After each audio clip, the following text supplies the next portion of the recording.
Welcome back to a new episode of the Cherry Heat Check, a New Mexico Lobo basketball podcast. I am Ricky Thompson coming to you recording today, September 11th, 2025, and we have a lot of Lobo news to get into. New assistant coach has been added since we last spoke. Lobo's non-conference and conference schedule is now out, so start marking your calendars. Lobos have a new recruit that was on campus last week who's a senior in high school. We'll tell you a little bit about him. And we'll also bring in my favorite guest, Joseph Archuleta, to help me along the way. And I promise he knows more about basketball than you, way more than me.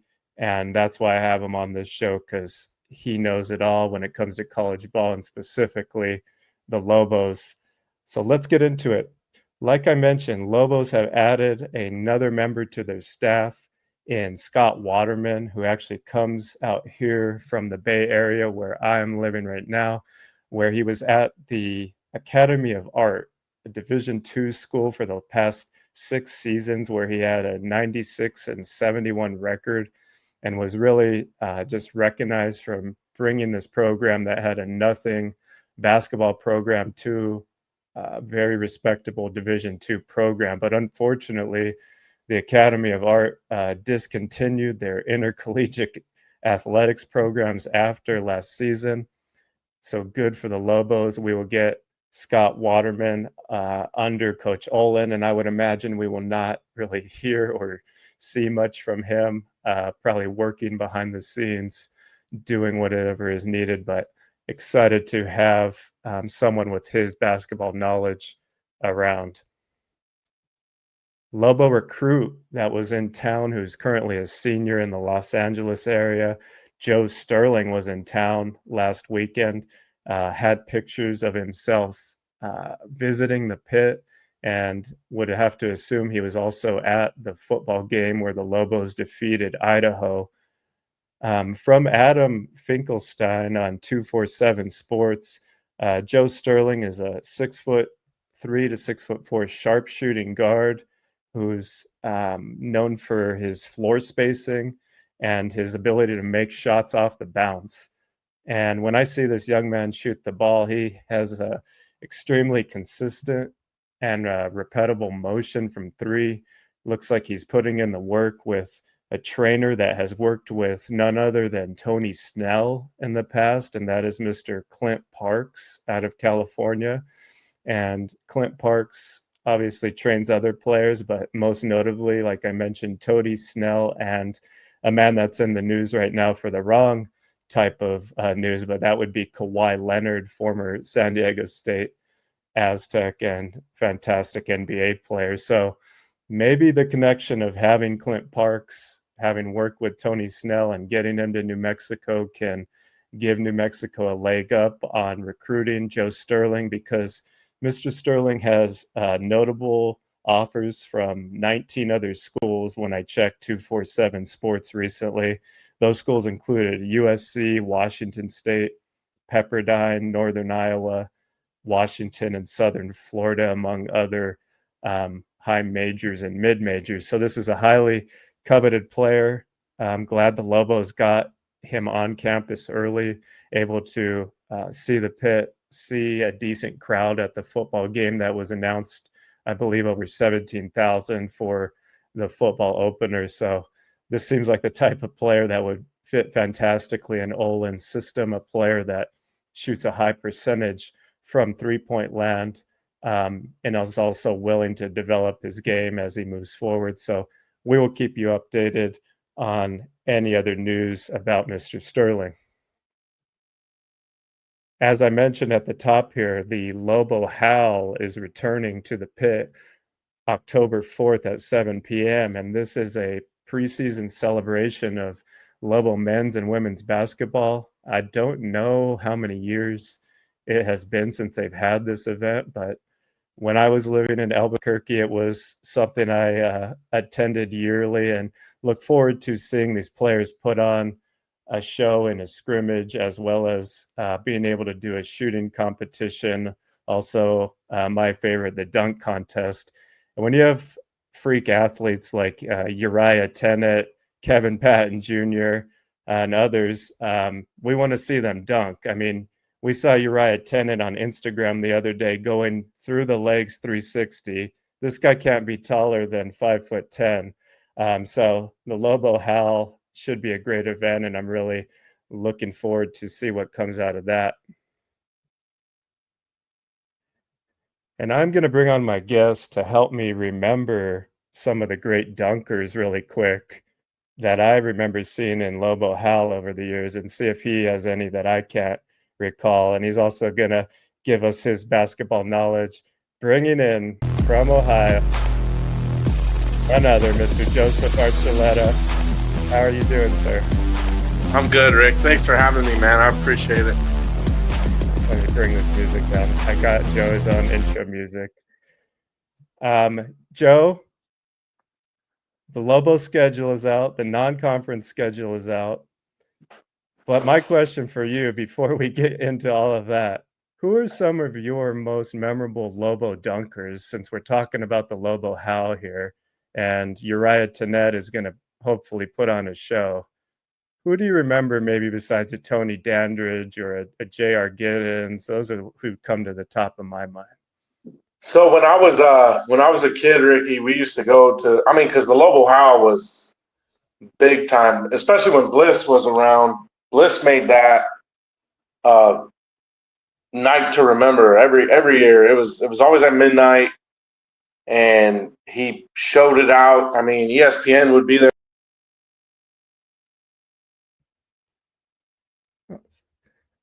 A limo came down the pit ramp, and I think that was Kenny Thomas's sophomore year, or no, his freshman year. And some of my favorite dunkers from those Lobo Hals, Kahari Jackson, I specifically remember. I was about 6 or 7 when Kahari was playing, but I remember he won a Lobo Hal. I don't know if you remember a name by the name of Roland Hanna. I do. He played in the late '90s on one of Bliss's teams and made a run. Roland, he had an unbelievable dunk contest. There were some other dunkers, especially in the Fraschilla era. There was a guy by the name of Malcolm Battles. I don't know if Global Nation remembered him. He was a junior college All-American, came to UNM. Had a brief stint, got into some trouble, but he was a ferocious dunker. There was also another cat under the Fraschilla era that was an unbelievable dunker, and his name was Waylon White. Oh, Waylon yeah. White. I was gonna bring him up. He was had one of the highest verticals probably that I can recall. Yeah, Waylon White was special. He was probably one of the best dunkers we've ever had at UNM. Yeah, Danridge, Giddens, a lot of other underrated dunker at UNM that people don't remember. And I don't know, Alfred had the Hal, but it wasn't as prevalent when he was. I mean, it kind of faded off. But I remember Darren Prentice winning a dunk contest under Alfred. So UNM's had some tremendous dunkers. We've had some pretty flash in the pan dunk. Obviously, Tony Dandridge might have been the best one to ever do it in a UNM uniform. He won the college basketball national dunk off at the Final Four one year. But yeah, no, UNM, we've had some spectacular dunkers. Roland Hanna was pretty special, though. I remember him specifically winning a pretty good dunk contest. So those were some of my favorites. And I don't know if J.R. Giddens actually got to be in a Lobo Hal, but he participated in the McDonald's All-American dunk contest when LeBron James, I believe, was also in it. And J.R. Giddens has been, he was doing the same dunks since high school that he was doing his whole career. So he was one of my favorites because he was around our age, and he was just a freak of nature also. So I'm really looking forward to seeing what USC transfer Kevin Patton Jr. does, if they allow him to do any dunks. And then, of course, Uriah Tennant. He just, I don't know how someone that small can jump that high. I mean, he did a 360 through his legs, Joe. And yeah, I saw that video. Pretty athletic, pretty impressive. A lot of guys I've been talking to on Twitter who have access They say he's Jalen House with better bunnies. So I'm like, okay, let's see if he could get to that production level. If he could be as productive as Jalen House, and he has that kind of athleticism, I don't know why he wouldn't be able to succeed right away in the Mountain West. So hopefully, let's see if he's Jalen House with bunnies. That would be incredible. Yeah, and while we're talking about some of these new players here and what they're going to bring, I wanted to bring up a podcast that Coach Olen was just on over the previous few days, a podcast called Burning Sage from a gentleman named Curry Hicks Sage, who does a fantastic job of covering the college coaching search, usually in the off season. But anytime there's a coaching change, Mr. Sage is on top of it. Now he's hosting this podcast in longer format called Burning Sage. And Coach Olen was on there for about 2 hours, and so many nuggets and thoughtful answers from Coach Olen, and absolutely zero coach speak, like no answers that he just blew off. It was all very thought out and well versed. And that first half of the interview was really just how he came to be at UCSD, how he worked his way up the ranks, really dealt with no scholarships, worked his way up to having one scholarship that turned into more.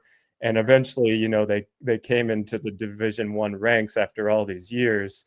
But just a few of the nuggets I took from this, Joe, that I wanted to share with you is just something interesting I took from his hiring process.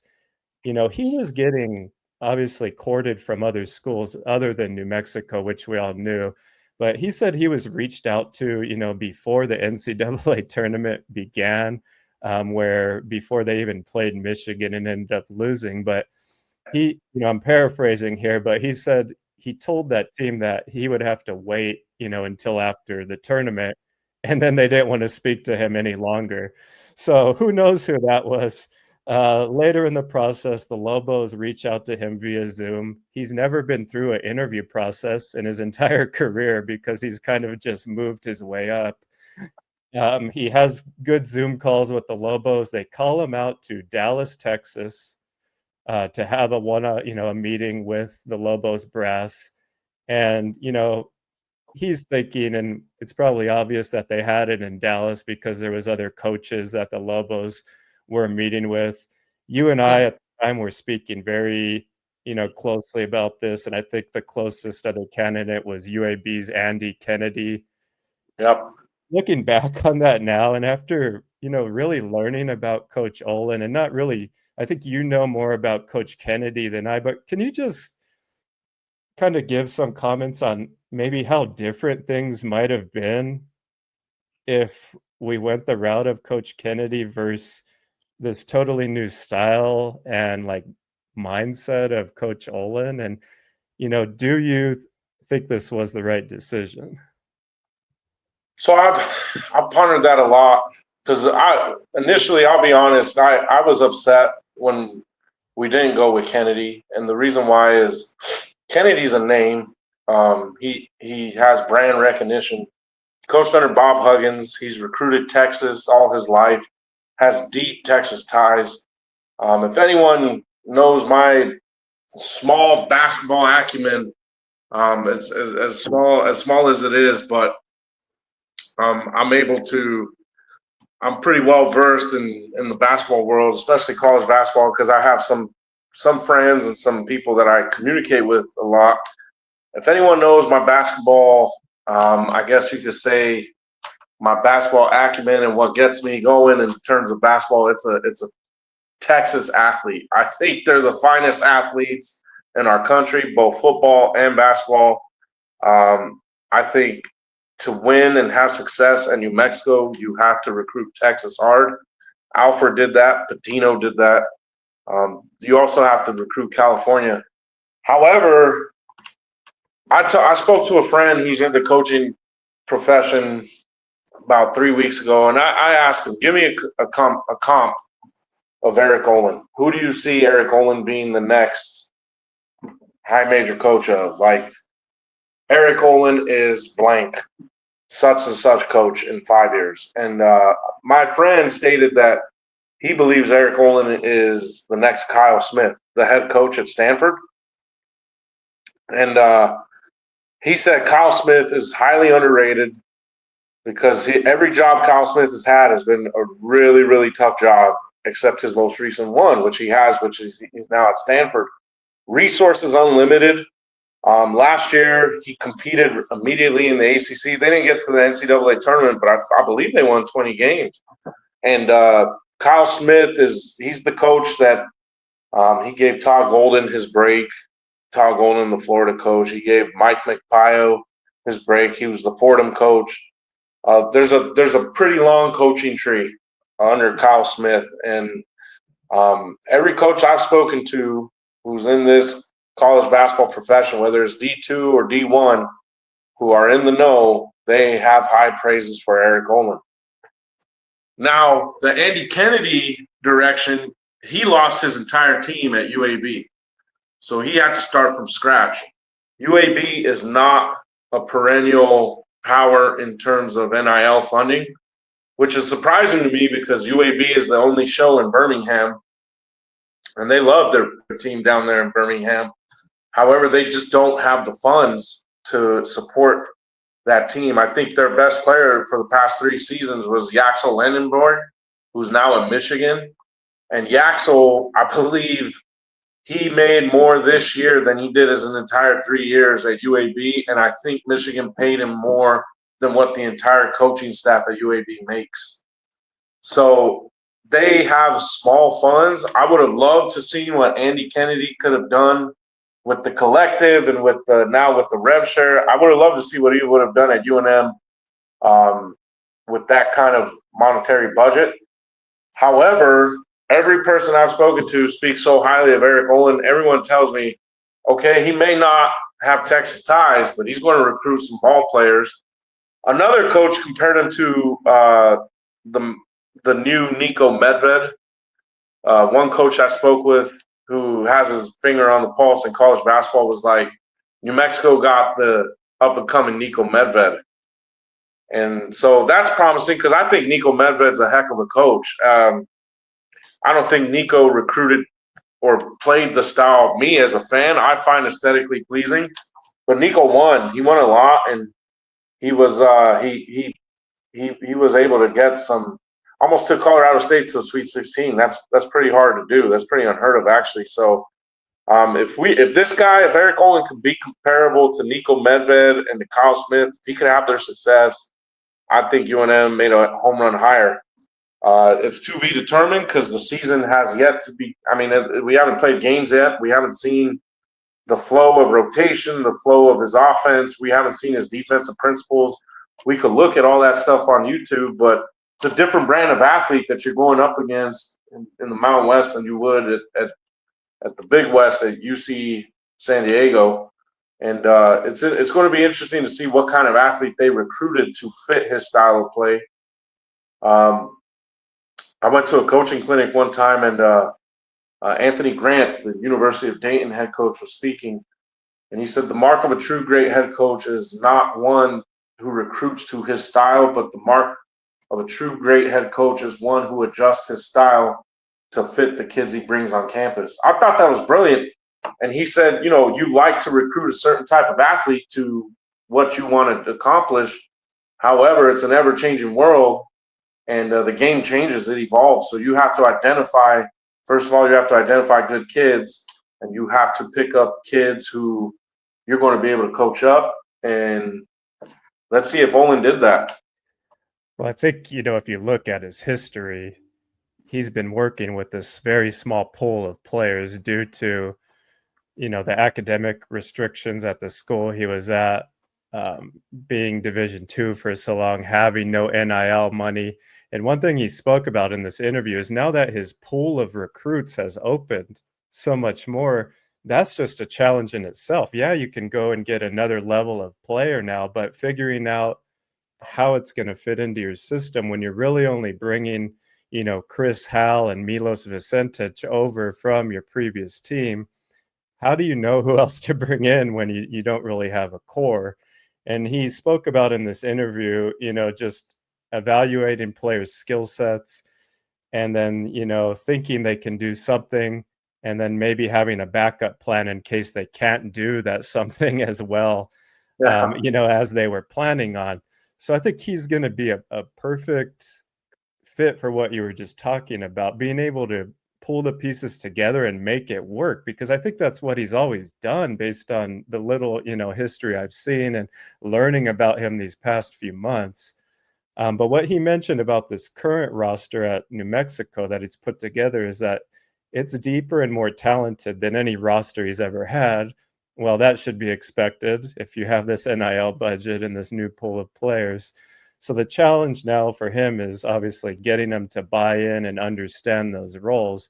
But he wants to use that depth he mentioned in this interview as a real weapon, right? The elevation that the Lobos play at, if they're playing, 9, 10 guys, maybe they just try to run teams out of the gym the first half of the season until they really understand their rotations and who's bringing what. And I've mentioned this on probably every show, but the team we see in, November, December is going to be very different, I think, than the team we see the last, few weeks of the season and into the conference tournament. The roster, the rotation will be probably cut down. But he seems very pleased with the players they got in. Notably, he mentioned Dayton Albury, obviously, as being the most, experienced player at this level of play, because Kevin Patton, yes, played at USC. JT Rock played at Iowa State, but they did not log many minutes in this previous season, so you can't really count that. But the second player he mentioned to Curry Hicks Sage on the Burning Sage podcast was Tomislav, and it's Buljan. He said Buljan, not Boljan, so we can start learning these names. The Croatian sensation. He said that he sees him as being impactful immediately, and he's very pleased with the way he's just come in and immediately hit the ground running. He mentioned Chris Howell, obviously the leader he's bringing over from UCSD. But he also mentioned earlier in the interview the other players bringing Milos Vicentic, and he had such high praise for him, Joe. He said he would have been the third leading scorer on that team last year if he would have played, and that Wow. he's a versatile player that can play multiple positions. So I expect him to get minutes, but Kevin Patton Jr., Coach Olen said, is a player with the highest ceiling out of any player he's ever been around. Wow. So to me, when you have I'm going to ask you this, Joe, when you have a player that has this type of talent, how hard do you think it is going to be to get a Kevin Patton Jr. and Antonio Chol, these guys that are very athletic and probably, used to doing what they want on the court, to buy into this type of culture and system? And obviously they spoke to him, before recruiting them. That's why they're here. But what kind of challenges do you see maybe with having to, play 9 or 10 guys? I mean, you look at you reference coaches, I think, whose style are similar to that of Olin. Again, you look at a guy like Nico Medved, or you look at a coach like Kyle Smith. Even I would like to. I'm not comparing Eric Olin to this guy. I think this guy is one of the best coaches in America, bar none. And what he's done at St. Mary's is unbelievable. But you look at Randy Bennett. Randy Bennett kind of runs a similar, I don't want to say style to Olin's, but it's very similar recruiting philosophy type of players. You look at those guys' system, and at Colorado State, Medved, his super athlete, his freak guy was Dominique Clifford. I'm not saying Kevin Patton's going to be Dominique Clifford, but what I am going to say is he has that ability. And I think we saw it as Lobo fans. If any Lobo fan remembers the game last year against USC, Kevin Patton, he only played like 10 minutes, if that. I think he scored like maybe 5 points. But Kevin Patton had a dunk attempt from the free throw line during the game if he would have made that, that would have been the best dunk I've ever seen in a game. I mean, he cocked it back. It almost looked like he was doing a windmill.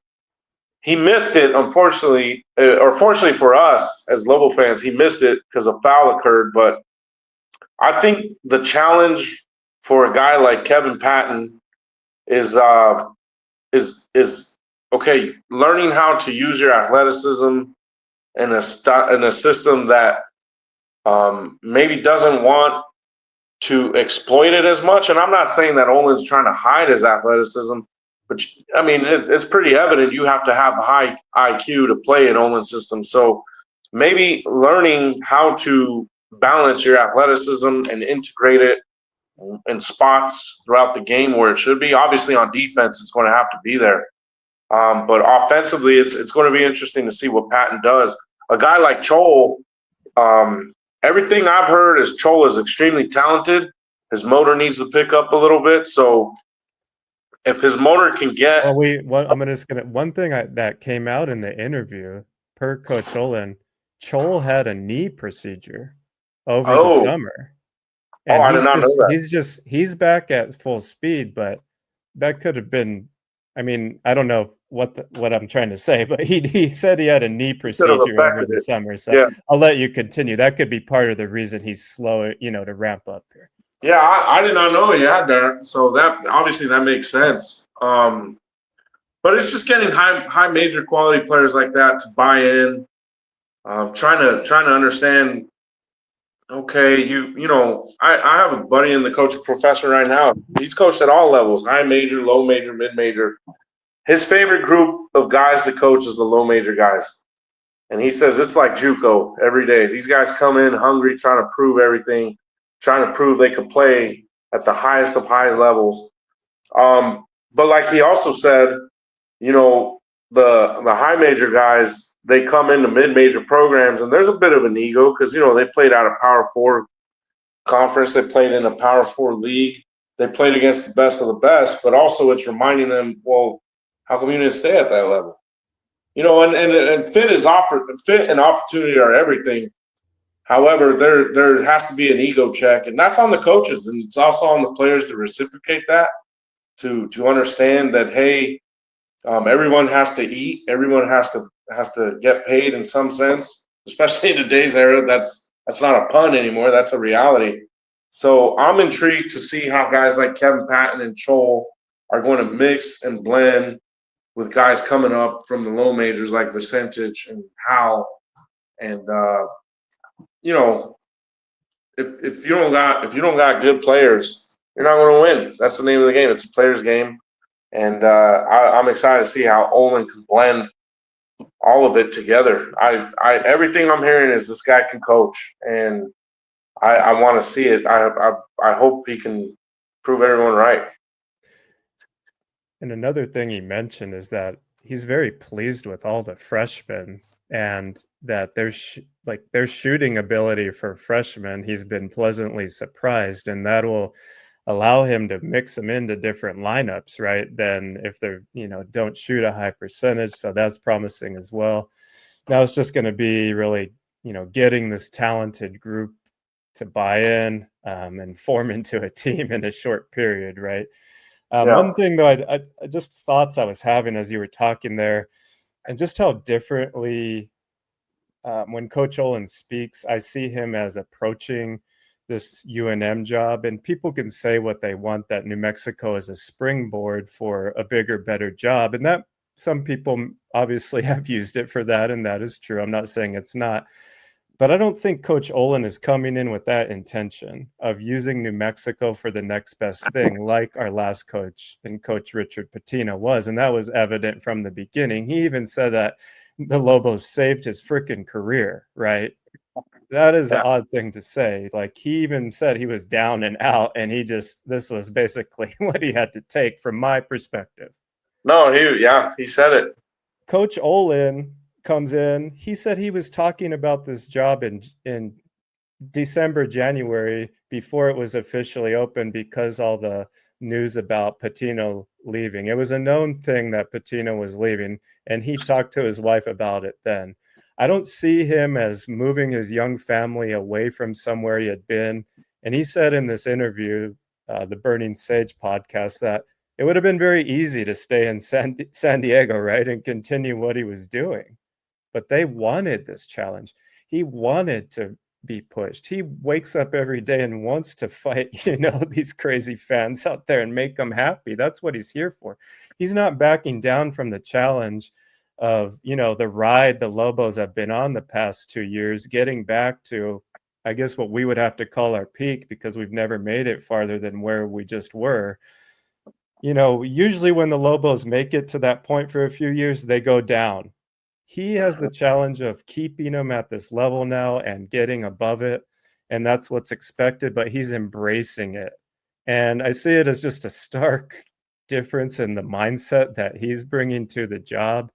He's here for the long run and not even thinking about the next best thing. Now, if Louisville comes in 5 years with, whatever it is, who am I to say that, that doesn't look good too? But it's just very different mindsets when you hear the two different coaches, and then especially after the things Coach Pitino said after he left, it made me almost feel like the Lobos were like his, I don't know, like really his last option, to have a good job that would allow him to build himself back up. And that was kind of discouraging to hear. I'm very grateful for the work he put in, and not saying he didn't do a fantastic job, but it was a kind of bizarre way to, even if it is true, it's a bizarre for me to say those things out loud on your way out. So I'm happy that Coach Olen, I don't think that's his mindset of using this as a trampoline to move on to a better job. But while I have you, Joe, I wanted to get into the schedule really quick. Neither of us are overly excited about the non-conference schedule, but let's go through it really quickly.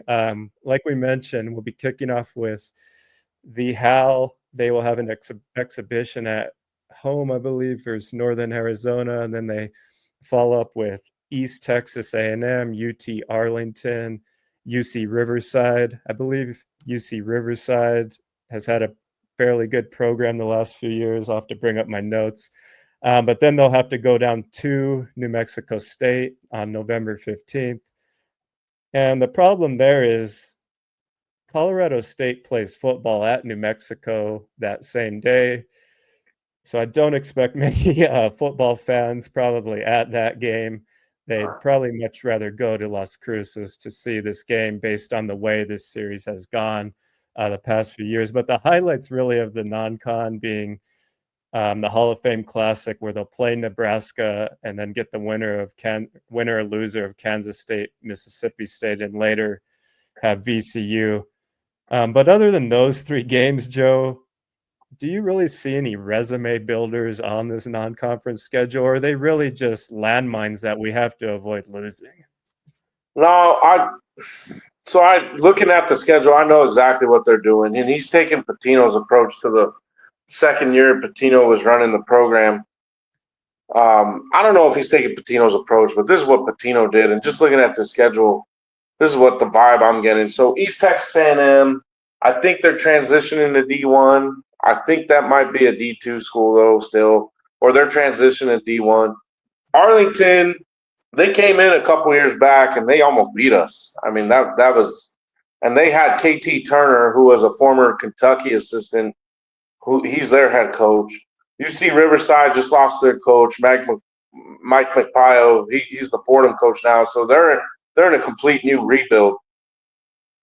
New Mexico State, everything I'm reading from mid-major forecasters and listen to podcasts, they're expected to finish top 3 in Conference USA. It's going to be them, Liberty, or Jacksonville State. Nebraska, obviously, that's Fred Hoiberg. That's a Big Ten team. That's an opportunity we can't blow. That would be amazing if even if Nebraska doesn't finish that high in the Big Ten, it demonstrates that we can compete at that level. Joe, don't forget, they won the Crown tournament last year. That's right. The Crown. My goodness, how can you forget about the Crown? The Kansas State, Mississippi State, both those teams are going to be good in my opinion. I'm not high on Jerome Tang as a head coach. I thought he had a fluke run. that first year they went to the Elite Eight. But Chris Jans can coach. That guy can coach. And with the limited resources he has in Mississippi State, I don't know if we beat Nebraska, I don't know how we're going to fare against either one of those schools. Alabama State made the tournament. Highlands, we have to because that's a state law kind of thing. Santa Clara with Herb Sendek, who Herb Sendek always has a pro on his team. It's amazing. He always has some kind of pro on his team. He had Podzinski, and then he had Jalen Williams, and he had this ball character last year who's playing overseas, making a lot of money. VCU, I'm kind of looking at that as a must-win for our resume, but they're really talented. Martelli Jr. really stacked their team. He utilized that NIL out there pretty well. Florida Gulf Coast, they're expected to win their league. They got Pat Chambers as their coach, the former Penn State and Villanova assistant. And Pat Chambers, he's got it kind of rocking and rolling there. So he's scheduling these low major teams, but a lot of these low major teams are expected to finish high in their conference. I got a feeling he couldn't get anyone on the schedule, anyone big. Everyone, I mean, a lot of these Power Four conferences schedule immediately after the NCAA tournament in most cases. So I got a feeling he couldn't get anyone, or some of these Power Four conferences were like, obviously we're not going to the pit, but let's see what kind of season you're having. You have this upcoming year, and if you have a good one, maybe you could do some on the road with us or a neutral site. But I'm looking at the schedule right now, and VCU's obvious. The three toughest games are probably going to be VCU, Nebraska, and Kansas State, Mississippi State, and that Santa Clara game. Don't sleep on that. But it's sad, man, because I grew up in the era where people came to the pit. I recall in one of Richie McKay's years, he had Tennessee and Wake Forest in the same year come to the pit. Tennessee had Buzz Peterson and Wake Forest had Chris Paul and Skip Prosser, who was their coach. I remember when Bliss coached, Bliss had a lot of cupcakes, but he at least would bring in Arizona on a yearly basis. He would bring in DePaul. We had the Coach vs. Cancer Classic, and it was Quentin Richardson and DePaul Blue Demons playing UNM and Lamont Long and Kenny Thomas. And then the game before, it was Arizona versus Tennessee. What a Dick Vitale was there. So, I'm used to big-time players coming to the pit growing up. And it just seems like those days are gone, Ricky. And we're going to have to win our conference tournament, in my opinion, if we want to go dancing this year. And so last season in their non-conference games, they averaged 11,700 a game. But this year they won't have a home game versus New Mexico State to be sold out. So you just have to wonder with this schedule if season tickets or ticket sales in general are going to be hurting, because there's not a lot of meat on this home schedule besides Santa Clara. UC Riverside, and I'm not trying to disparage any of these teams, but I'm saying if you're willing to spend your hard-earned money on these tickets, and the best game is Santa Clara and Gulf Coast outside of the conference, you got to be thinking about that, right? They did average over 13,000 a game last year once you included the conference games. So I don't think there's going to be a problem in getting people to come for the conference games.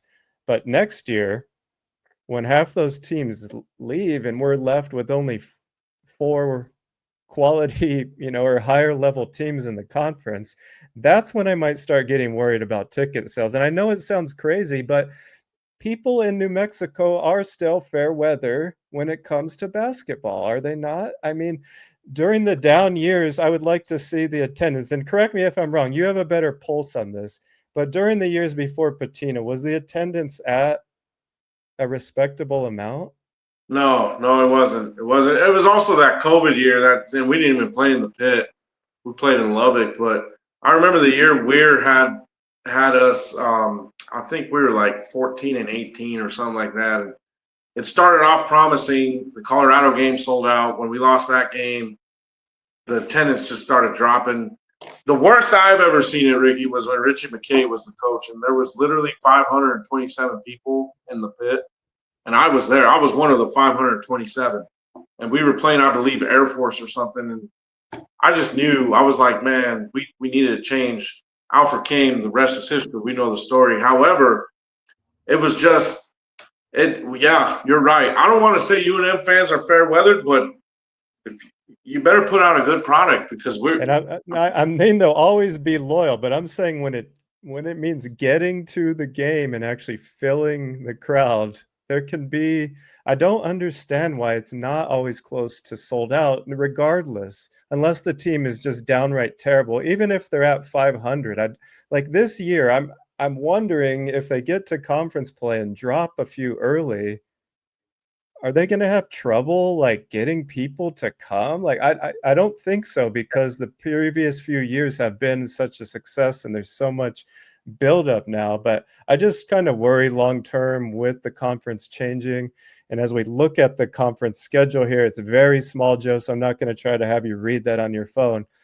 But the biggest things that I got out of the conference schedule is we will get to play new team Grand Canyon twice, San Diego State, who will be one of the, I think, the top 20 best teams in the country probably. We'll get Colorado State twice, Utah State twice, and Boise State twice, UNLV only once. So those will all be opportunities. And if you look down the stretch there, I think they finish like San Diego State, Colorado State, Utah State, similar to last year. I think they always finish with 3 or 4 of the hardest games you can have. But I guess, what do you expect out of conference play for the Lobos this year, Joe? Do you think they'll be maybe in the top 4 or the middle or the bottom? On paper, I'm looking at the middle. On paper, just right now, I don't know. I don't know much about much of these guys. Much of these players we recruited in. I know a little bit about Patton. Patton had a very productive freshman year at San Diego. He goes to the P4 and he couldn't play. Whether it was a bad fit with Musselman or too many girls on that Southern Cal campus. I don't know what it was, but he just struggled there. I don't really know much. The big barometer for me is going to be seeing us in that Kansas City tournament, see where we're at. But on paper right now, I'm looking at a 6th place, maybe 7th place finish, just on paper. And I know Lobo fans can get offended with me at that. I hope I'm wrong. I literally hope I'm wrong. But on paper, I can see that. And to sum up the schedule thing, my dad's been a season ticket holder for the past 5 years. I mean, we've been going to Lobo games since I was a kid, but he's a devoted season ticket holder. And when the Mountain West announced it was splitting and whatnot, and they announced that they were bringing UC Davis. Again, this is not a knock on UC Davis or Grand Canyon or anything, but my dad was like, why am I going to spend my hard-earned dollars to watch UC Davis in the pit? Like, he was like, that doesn't make sense to me. So and for the sake of us, I hope our football program can get it together so we can move on from the Mountain West. I know the Mountain West has been good to us, but we're becoming a low major, and it's going to be a one big league after this season, and we need to get out of it. And that's harsh, I know, but it's only going to hurt us long term. Now everyone's like, well, we could be the power of that one big league. We still don't even, if Grand Canyon's coming into the fold, we're not going to have nearly the resources that they have. So, I expect us to finish 6 or 7 just on paper right now. I hope I'm wrong. And just looking at it, just so everyone can start marking their calendars, it looks like every conference game will either be on a Saturday or a Tuesday. So it'll be Saturday, Tuesday, which is kind of, I mean, the game between, you only got Sunday, Monday to prepare for the Tuesday game. If you have to travel, you really only have one day to come home, prepare. Maybe on some of these trips they'll just stay out there wherever they're at. But it's just I'm sure the whole conference is following this schedule, and I'm sure it's due to TV rights, right? This is where they could get the most money probably for their time slots. But it's very challenging down the stretch. Like, again, I'll mention they finish at Nevada, home versus SDSU, home versus CSU, and then at Utah State. So that could be good if they're actually by some chance on the bubble and they need some um, big quad 1 or 2 wins. Maybe those would help. But I'm on the same page as you, thinking that they'll have to win the conference tournament this year because San Diego State, they're not a sleeping giant. They're just a giant.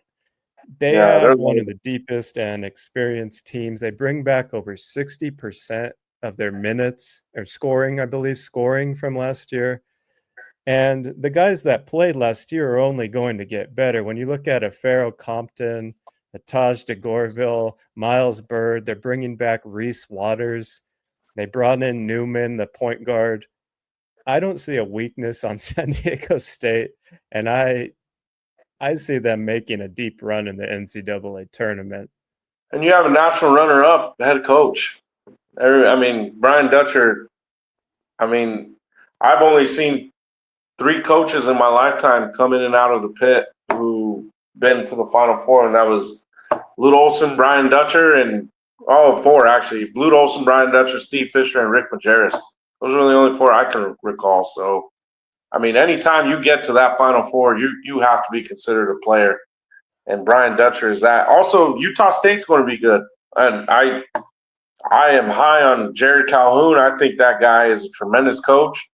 I don't think Utah State has the resources that makes them a Power Four. Yeah, Utah State fans, I said that. However, you guys have 2 phenomenal coaches in your biggest programs, Jared Calhoun and Bronco Mendenhall. I know he did us dirty, but he's still a heck of a football coach. Also, I'm looking. I'm looking at Colorado State a little bit. I'm intrigued to see Farouk Manesh, how he's going to do. Everyone says he's a budding star, but again, you got to prove it. But he does have Pilipovich on staff, so that's a big coup for him. Passer's done it before. I mean, he took Georgia Tech and Memphis to the tournament. He could recruit. That guy could definitely recruit. But Passer's, in my opinion, is always underachieved everywhere he's been, especially with some of the McDonald's All-Americans he had on his rosters at Georgia Tech and Memphis. So I'm looking at Boise, San Diego State, Utah State, and possibly UNLV to kind of finish the top 4 of the league, just on paper, just based off of talent. Can never count out Leon Rice. They got a lot. They got a system going over there. He's one of the few coaches that can actually run a program, and he's solidified it. So I'm intrigued to see where we finish. I hope we pass every expectation that I have, and I hope we disrupt the party at the top. But you are 100% right. I'm looking for San Diego State to make the Sweet 16, Elite 8, possibly. They're that good. They're that good. They're loaded 1 through 12. I agree. Even the freshmen that they brought in seem like they're ready to play from what I've been reading. And yeah, Harrington, Harrington, top 50 kid, top 50 recruit. So wow. Yeah, we haven't even mentioned B.J. Davis, who'll be there his 2nd year. And then, of course, is it Latrell Davis that they got from San Jose State? And he is just a spark plug that can score, 10, 15 points in the blink of an eye. I don't see a weak point on that team. They are very deep. And I agree with you. Utah State, for me, Mason Falslev's leadership with Drake Allen, Carson Templin, Foster, and then some new pieces they're bringing in will be loaded. But before I know, Joe, it's getting late for you, and you got 25 kids to put to bed. I'm going to just quickly show you, and I know you can't see this because it's small for you, but the 2026 Credit Union 1 Mountain West Championships and what this bracket is going to look like. Let me see if I can enlarge it here. But basically, there's going to be 4 teams that get a bye now till the Thursday. And on Wednesday, the 8 will play the 9, 5 will play 12, 7 will play 10, and 6 will play 11. So I think if you're the Lobos, you want to aim for a first round bye, maybe try to get into that 4 seed if they could aim for that. That would be Fantastic. But Joe, we've never actually talked about this. Have you ever been to Vegas for the tournament? Oh, many times, Ricky. Yeah, no, my last tournament was 2000, 2013 when we beat UNLV in the title game, and then the next week we lose to Harvard in the first round. I was at that Harvard game as well. Oh, That was devastating. It was probably the most devastating thing that is the top 5 devastations of my lifetime was that Harvard loss. But no, I've been to Vegas many times. I went in 2012. We beat San Diego State in the title game. That's when San Diego State had Jamal Franklin. We had Drew Gordon and AJ Hardman. I went in 2013 when Kendall did the 360 to beat UNLV. And then I went in 05 in Denver when we had Danny Granger. And we beat Andrew Bogut and the Utah Utes. Ray Giacoletti was Utah's coach. And Danny Granger just put on a show that week. That was one of my all-time favorites. And then when I was a kid, I was in the pit in '96 when we won the tournament when we beat Utah 64-60, and that's when Utah had Miller and Van Horn, Doliak. They had Hano Metala. They were loaded. Utah was loaded, and the Lobos beat them. So I've been to WAC and Mountain West tournaments a lot of the times. Those were the 4 most memorable ones, though. well, I know you have a lot on your plate now, but will you be trying to attend any games this upcoming season? And there's an open invite for you to come out here to San Jose State. They will be out here. I appreciate that, Ricky. On January 31st, a Saturday. Yeah. And just real quick, the one game last season where I got to sit on media row next to Mr. Jeff Grammer himself in San Jose.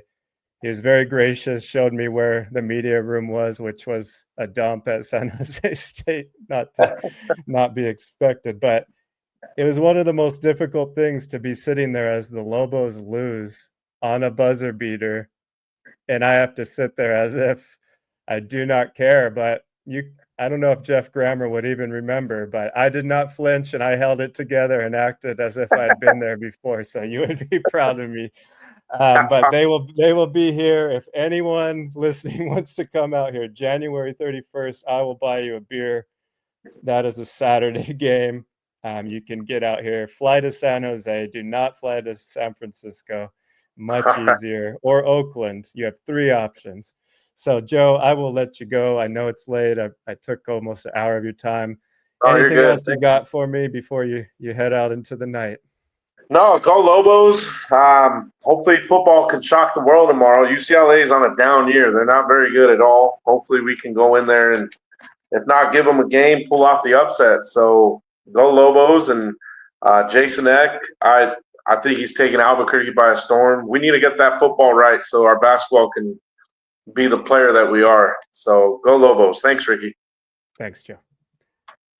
All right, I'm going to wrap up the show here today. That, again, was Mr. Joseph Archuleta. He knows more basketball than all of us will know, and very grateful for him. In the upcoming weeks, I will try to get prepped here. I'm working on a preview of each team in the conference. We'll be sharing that with you all. Also working on some type of written preview that I'm putting together for the first time, and I'll send that to anyone that wants it. If you like the show, we're really going to get into the minutia and nuance of basketball and the Lobo games. Once the season begins, it's kind of tough here in the off season. But we are not trying to just put out garbage content. We want to talk about basketball and how much we love it, especially the Lobo brand. So thank you, everyone. Please like the show and subscribe if you're following along.